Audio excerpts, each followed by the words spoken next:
Good evening, everyone. I just kind of want to do, well, this is mostly going to be for my diabetics out there. Kind of going over, showing what my blood sugars were approximately today, according to my Dexcom.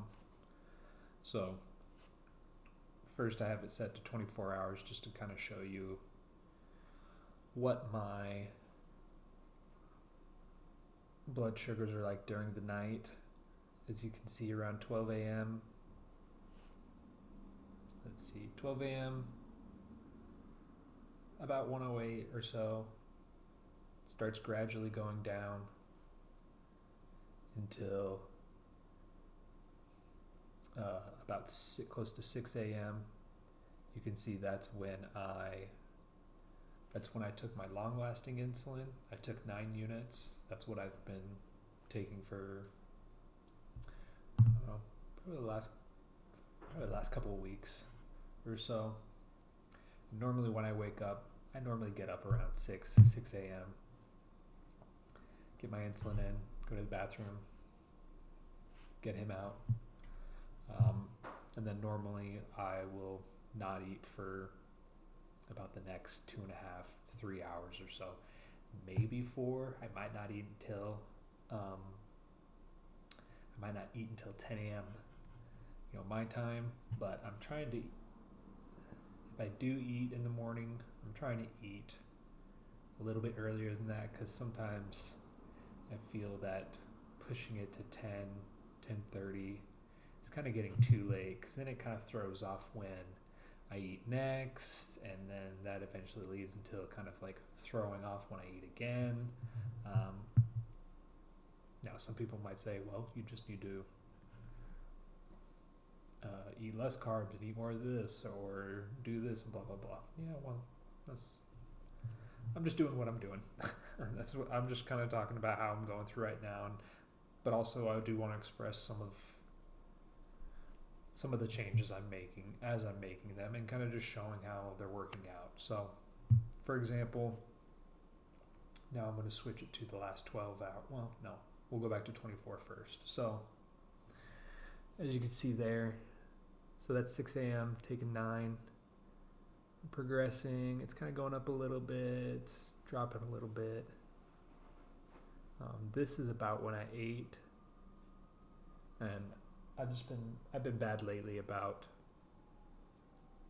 logging when I'm eating in here, but this is about when I ate, and then I immediately go with him outside. Go to your bed. I'll be with you when I'm done. Good boy. So basically, once I had breakfast, usually the dog and I will go outside. We'll walk for about an hour / play. So that happened I probably got back here about, 10:30, maybe 11-ish. And so then from that point on, you can see it rises a little bit. I get up to about the 120s, and then it's slowly going down. And what I had for breakfast today was an omelet, so 2 eggs, a little bit of sriracha, spinach, cheese, garlic powder, black pepper, a little bit of fermented bell pepper and onion on to finish it off. I know I also had a little bit of pork rinds, because they're a nice low carb little snack. And then switch to that. So actually we'll keep it on that. So as you can see, it's slowly going down, and then obviously you'll see that jump right there. That's when I had lunch, and that was around 1:30. Now what I had for lunch was Greek yogurt, peanut butter, strawberries. Now we'll switch it to the 12. So as you see, from 1:30, I do or I did go outside and play/walk with the dog. And you can see at the highest, it's about in the 170s-ish. And this event here is when I took some fast-acting insulin. I took 2 units. That was about 330. And then basically from that time on, my blood sugars slowly went down until we get to around 6 o'clock. Close to 6 o'clock is when I realized, yeah, I need to get some food in me, or else I'm going to have a low, and then I'm going to be riding low the rest of that evening. So what I had for basically dinner was a little spaghetti dish I made. Basically was some hot sausages. I forget the brand. But alone, I don't know. Originally, when I tried these sausages, I just had them with breakfast with eggs, and it was kind of like, at least for me personally, I felt there was a better way I could eat those. So actually, what I did is I basically made some pasta sauce, just some marinara, spaghetti sauce, whatever you want to call it. Gravy.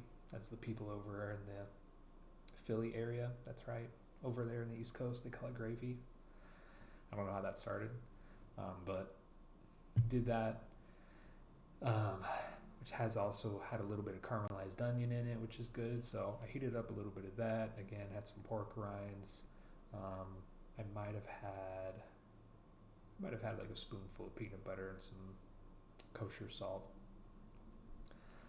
But I did not, after eating that, I did not need to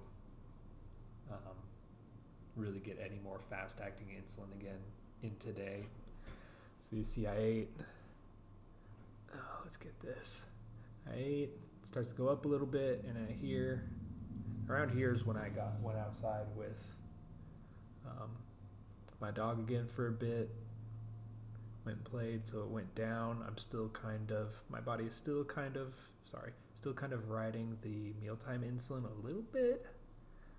Goes up a little and then stabilized for the most part here, kind of going up a little, slowly going down. And then so what I did here, and I'll change it to the 6 hour to get a little better. So around, starting to get low. I checked my blood sugar, it was at 95, so that's when around here, around 9:15, 9:30, something like that, I had a little bit of the cheesecake that I made a video on earlier, had a little bit of that with some strawberries, had a little bit of keto ice cream that I buy, called Rebel ice cream. That's it's probably like the best keto ice cream I've had. I do shop at Winco Foods. For people who have a Winco Foods, they'll know what that is. But they used to have a keto ice cream, but it was kind of, I don't know, there's something about it where it's like, yeah, the Rebel's better. It's just better. So I had some of that, and then again, just a little bit of peanut butter, a little bit of salt, just to really get me through the night. From my experience, what I ate, it really shouldn't raise my blood sugar too much. Once I go to bed here and throughout the night, it might get up to like in the 120s, but that's fine. I would prefer that, honestly, because it's awful waking up with low blood sugar. Non-diabetics, they probably won't know what that feels like, but diabetics, I would say, I would assume most diabetics hate waking up with low blood sugar, and they'd rather have their blood sugar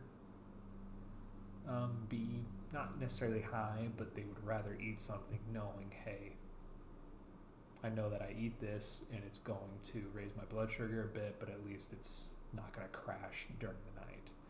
I know that used to happen to me a lot a couple of years ago when I was probably taking more long-lasting insulin than my body really needed. I would wake up quite often during the night and have to utilize, glucose tablets. I would honestly, at that time, I basically have like another meal right before bed, not just like a tiny little snack meal that I'm talking about of, a little bit of cheesecake, a little bit of ice cream, but like legitimately I would make pancakes. I would make keto pancakes and have like at least 2 of them slathered with peanut butter and then a little bit of agave nectar, and sometimes that would get me through the night barely, and sometimes it wouldn't. So yeah, I'm sure that this will be good for me tonight. We'll see tomorrow morning when I wake up and see what my blood sugars were at. I wish I could show off my glucose level on this app better, like directly record it, but because it's medical information, I can't, at least as far as I know. There's no workaround for me to like take screenshots or directly record this information to give you a better view. So when I'm doing this is like the best I can do to show people. Now Dexcom, please don't come after me for showing this off. I'm just showing this for informational purposes, just kind of discussing, showing people. I want to show people how much insulin I'm taking in. Obviously this is really geared towards other diabetics, so really just showing them what my kind of diet is like, my physical routine when I'm injecting this insulin, how I'm going about everything. And hopefully this can, hopefully new diabetics can see this, and it can kind of help them out, or even older diabetics who have been diabetic for a while, and maybe they're looking at changing up parts of their routine, but they're just, not afraid, but like nervous. I would say for me as a diabetic, it definitely took me. There's definitely been periods where it's taken me a while to really make some changes because of that.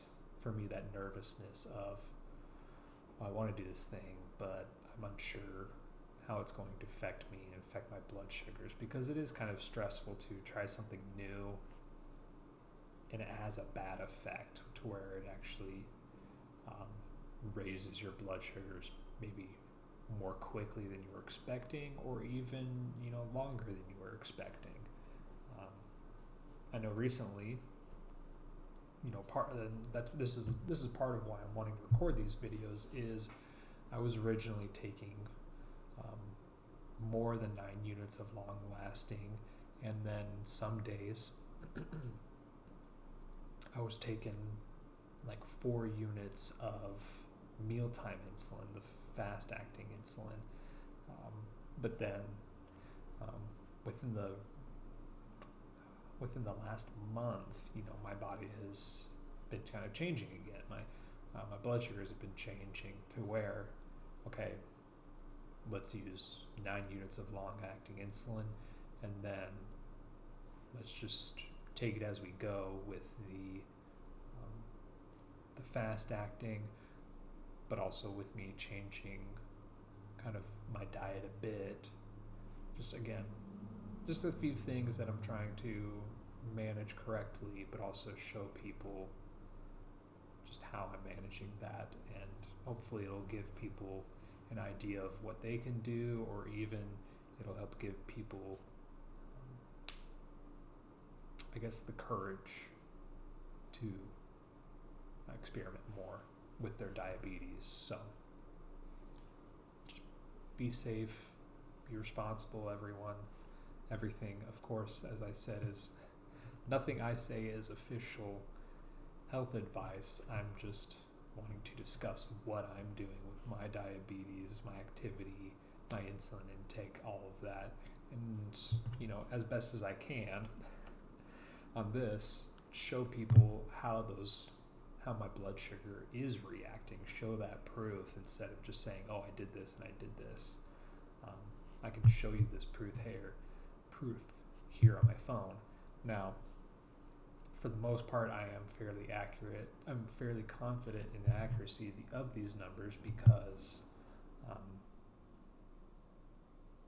of just my experience, how long I've been using the Dexcom, and how often I'm checking my blood sugar. I'm not just relying on this app for my blood sugar levels. You won't really be able to tell well, but I prick my fingers as well. Depending on the day, I might only be doing it 3 times a day, but then there's other days where I'm doing it 6 plus, because again, this thing isn't 100% accurate. There's times where, depending on how I'm moving around, laying and all that, the readings will get a little wonky, so that's where I need to test my blood sugars more so that I can feel confident that, okay, my blood sugar is actually this level. I don't need to get food because I know it's going to increase based on what I just ate, or oh crap, I need to get insulin because my blood sugar is higher, so I need to get that insulin in because I know it's going to get too high and I don't want to be too high for too long when it comes to my blood sugars. So hopefully some of this is helpful to anyone watching this. I will try next time to be a little bit more concise. Get back on the train of more accurately keeping track of the food I'm eating, so I can give you approximate amount of carbs, proteins, fats, and all that, and just better keeping track of my activity.